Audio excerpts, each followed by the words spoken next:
After 40 years, Jane and Bill still enjoy breakfast together. It's their time to share stories about what they've heard from their 3 grown children that week. On weekends, they invite a friend or two to join them. Last weekend, Jane's longtime friend Carmen came over since she had gone through a big life change. Carmen revealed that since she last spoke to Jane, her father had passed away. Because this is a second marriage, I always had concerns, but I never thought he'd die so suddenly. I thought we had time, Carmen said.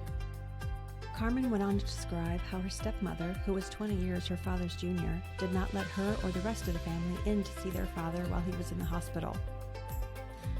And now she's not sharing any of her father's financial information, including accounts that belonged to Carmen's mother. Carmen said, "My father really changed after my mother passed. He married her so fast, he'd never been so impulsive. Looking back, maybe that was the beginning of his cognitive decline.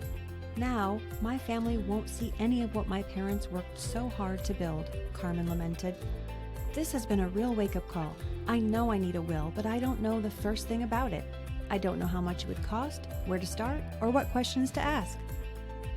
As she spoke, Jane's thoughts drifted to her own life. Maybe I should be taking steps too, she thought to herself. What if my son Jordan, the doctor, gets sued? And then there's Pam, my daughter, whose husband has saddled them with a lot of debt, causing a lot of stress in their marriage. And then there's my youngest, Crystal. She loves the arts, but will that kind of career ever support her?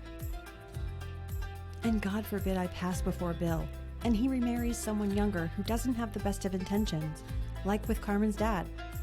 As Jane's worries mounted, she decided then and there it was time to take action. Jane called her financial advisor, Sarah, to see if she had a recommendation.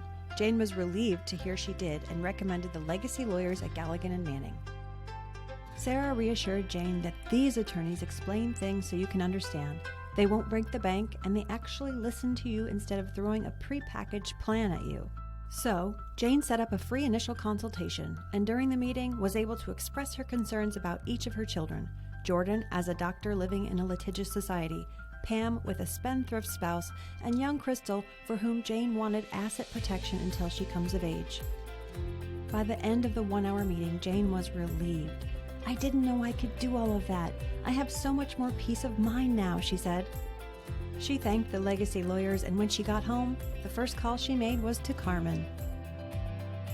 The process to get a will can be clear and easy with the experts at Galligan and Manning. If you want to protect your legacy, feel empowered, and have peace of mind, book your free consultation today with the legacy lawyers at GalliganManning.com.